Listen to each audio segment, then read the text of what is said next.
Zay ny amin'iny fa mikasika kosa ny sihatra iaraha-midinika initiative pour l'émergence de Madagascar zay najoro ny filohan'ny tetezamita Andry Rajoelina dia nanino heviny ny député ny Betroka Randrianasolo Nicolas nazava ny tenin'ny ity somavim-bahoaka ity dia ny anohizan'ny filoham-pirenena Ampernas ny fotoam-piasany. Vola Ravoavy sy Tsira Kotoarsan. Ilazany evany sy mikasika ny sehatra iaraha-midinika initiative pour l'émergence de Madagascar zay najoro ny filohan'ny tetezamita Andry Rajoelina ny député de Madagascar Randrianasolo Nicolas nosoratan'ity olom-boafidy ity fa tsy ny mampara ihany no nampandany ny filoham-pirenena Ampernas. Mbola mitohy ihany zany famitany lolo vahoaka. Io moa zany zavatra tena maiky aho zany fa hoe andreo le communication lainga. Dia hoe ireo mahita hoe zavatra hoe mba ahazoana Madagasikara ty. Tamin'ny tetezamita kesy ireo hoe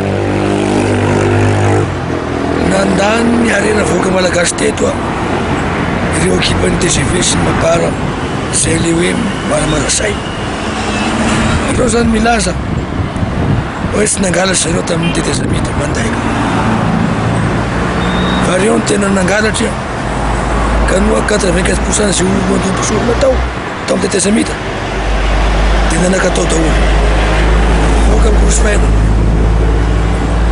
Ka zaho aloha tsy voarepirepinyireny ireo mampilaza koa fa ireo aloha nahatonga ny filoham-pirenena lany hoe zahay mapara lainga zany.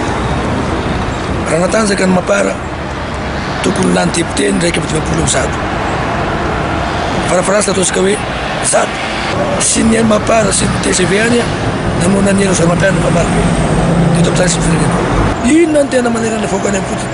Raha hoe komirere hoe navita hôpitaly manara-penitra tsy misy miakasitraka zany vahoaka malagasy. Fa ny fanjakana amin'izao dia mijery amin'ny fotony nahavita hôpitaly CP2 CSP1 any amin'ny fotony mba hisakony ny tegna. Mavita lalana, mavita barage. Ilaza ihany koa ny député ny Betroka fa ny vahoaka no tompony teny farany mikasika ny olona tokony hitondra ny firenena ary manohana ny anohizan'ny filoham-pirenena Ampernas.